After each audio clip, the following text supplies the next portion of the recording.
The American flag didn't begin as a sacred symbol, it began as a practical wartime banner, stitched in urgency and uncertainty.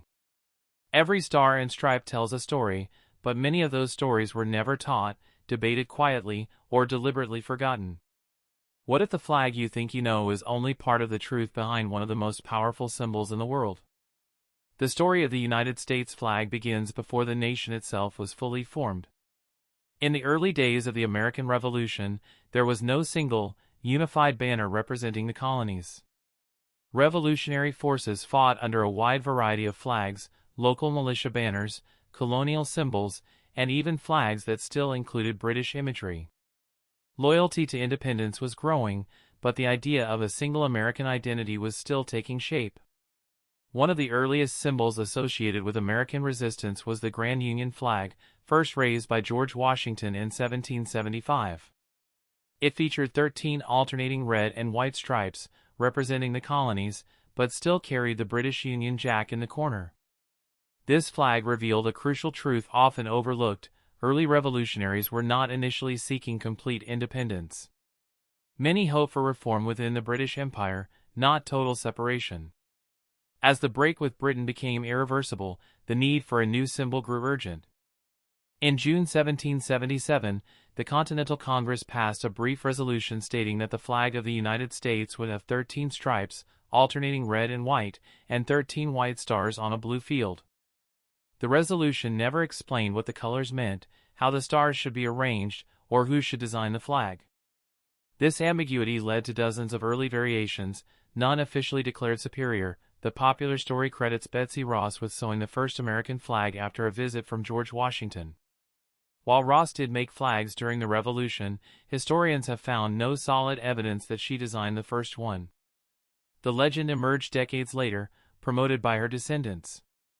This doesn't diminish her role, but it reveals how national myths often grow to satisfy a desire for simple, heroic origins. Early flags varied widely. Some arranged stars in circles, others in rows or scattered patterns. The number of points on the stars also differed. There was no single correct version. What mattered most was recognition on the battlefield and at sea. The flag was a tool of war before it became a symbol of unity. As the United States expanded, the flag changed, but not smoothly.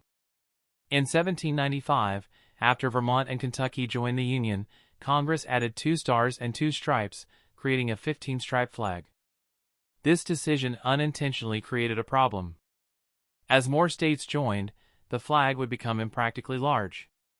During the War of 1812, it was this oversized 15-star, 15-stripe flag that flew over Fort McHenry as British forces bombarded it.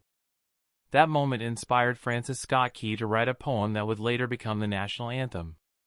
Yet few realized that the famous flag he described was so massive that it required multiple seamstresses to assemble and could only be flown in calm weather.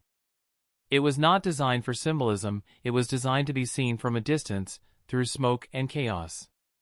Recognizing the issue, Congress passed the Flag Act of 1818. Stripes would return to 13, honoring the original colonies, and a new star would be added for each state. Importantly, stars would be added only on July 4 following a state's admission. This decision created a rhythm to the flag's evolution and tied it directly to the nation's growth. Throughout the 19th century, the flag slowly became more than a government emblem. During the Civil War, it took on powerful emotional meaning. For the Union, the flag symbolized national survival. For enslaved people, it increasingly represented the possibility of freedom. As Union armies advanced south, formerly enslaved men and women often greeted the flag with reverence, seeing it as a sign of liberation. After the Civil War, the flag's symbolism expanded rapidly. It became central to public schools, patriotic rituals, and national holidays. The Pledge of Allegiance was written in the 1890s, originally as part of a campaign to promote national unity and civic loyalty. At the same time, American expansion overseas carried the flag far beyond the continent, planting it in territories and nations affected by U.S. power. Yet the flag's history is not free of contradiction. While it stood for freedom and democracy, it also flew over periods of exclusion and inequality. Native Americans were forced from their lands under its presence. Segregation and racial violence persisted beneath it. The flag represented ideals that were often denied in practice. In the 20th century, the flag became a global symbol. During World War I and World War II, it represented sacrifice and unity. Soldiers carried it into battlefields across Europe and the Pacific. Photographs of flag raisings, most famously on Iwo Jima, became defining images of American identity. After World War II, as the United States emerged as a superpower, the flag took on new meaning. It was a symbol of global leadership, but also of Cold War tension. It flew over military bases, embassies, and contested spaces. At home, it became both a symbol of patriotism and a focal point of protest. During the Civil Rights Movement, the flag appeared in conflicting roles. Some activists carried it while demanding equal rights promised by the Constitution. Others rejected it, arguing that it represented a nation that had failed to protect them. The same flag stood on both sides of history, depending on who held it and why. This tension became even more visible during the Vietnam War. Flag burning emerged as a powerful form of protest, forcing Americans to confront whether loyalty to national ideals required unquestioning reverence for national symbols. Supreme Court decisions eventually ruled that flag desecration was protected speech, reinforcing the idea that the flag represented freedom, including the freedom to criticize the nation it symbolized. Even the design of the flag continued to evolve quietly. When Alaska and Hawaii became states in 1959 and 1960, dozens of proposed designs flooded Washington. Schoolchildren submitted ideas. Designers experimented with star arrangements. The final 50-star design was created by a 17-year-old high school student, Robert Heft, who initially received a mediocre grade on the project. Only later was his design adopted officially. Today's flag is the longest-serving design in American history, yet debates about its meaning continue. For some, it represents sacrifice, opportunity, and shared values. For others, it reflects unresolved injustice and exclusion. These differing interpretations are not accidents, they are the result of a long, complex history. The untold history of the U.S. flag is not about fabric or color alone. It is about change, conflict, and aspiration. The flag has never been static, either in design or meaning. It has evolved alongside the nation, reflecting its struggles as much as its achievements. Understanding the flag's full history does not diminish its significance. It deepens it. The flag's power lies not in perfection, but in its ability to represent a nation constantly redefining itself. Each star marks not just a state, but a chapter. Each stripe recalls an origin shaped by both hope and contradiction.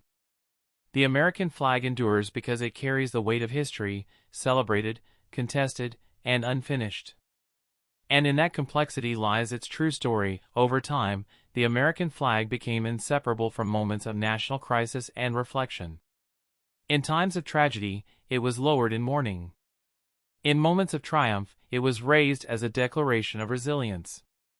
After the attacks of September 11, 2001, flags appeared everywhere, on homes, bridges, clothing, and memorials, serving as a shared expression of grief, unity, and defiance. Once again, the flag absorbed the emotions of a nation struggling to understand itself in a changing world, yet even in the 21st century, the flag has never held a single, uncontested meaning. Public debates over kneeling during the national anthem, flag displays at protests, and the use of the flag in political movements reflect an enduring truth: the flag does not impose meaning, it reflects it. Its symbolism shifts as the nation argues over its values, its past, and its future. Internationally, the U.S. flag has carried layered meanings as well. To some around the world, it symbolizes opportunity, innovation, and democratic ideals. To others, it represents military intervention, economic power, or political influence. These global perceptions are part of the flag's untold history, shaped not by design, but by actions taken under its banner. The rules governing the flag, how it should be displayed, folded, or retired, also tell a story. The flag code, established in the 20th century, reflects an attempt to formalize respect for a symbol that had become emotionally charged. Yet the code is advisory, not legally enforceable, underscoring a central contradiction. The flag is deeply revered, but its treatment is ultimately protected by freedom of expression. Through centuries of change, the flag has remained a mirror of the American experiment itself. It has flown over revolution and reform, unity and division, progress and resistance.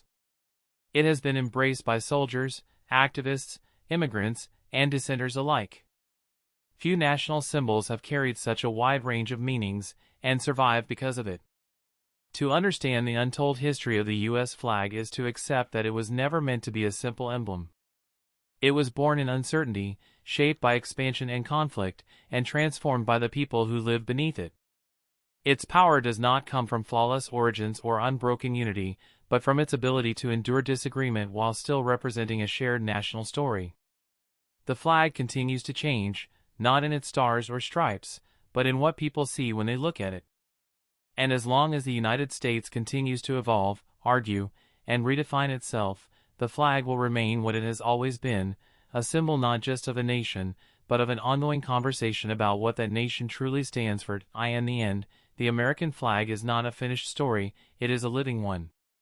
It has never belonged to a single generation, ideology, or interpretation. Each era has reshaped its meaning, layering new hopes, struggles, and contradictions onto the same stars and stripes. The flag endures because it holds complexity rather than certainty. It represents revolution and order, protest and patriotism, promise and failure. Its history reminds us that symbols gain power not from perfection, but from participation, by the people who question them, defend them, and redefine them over time. Understanding the untold history of the U.S. flag does not weaken its significance. It deepens it. It reveals a symbol born in conflict, matured through change, and sustained by debate. The flag's true strength lies not in what it demands from citizens, but in what it allows, a nation free enough to argue about its own symbols. As the United States continues to evolve, so will the meaning of its flag. And in that ongoing transformation, the flag remains what it has always been, a reflection of a country still in the process of becoming itself.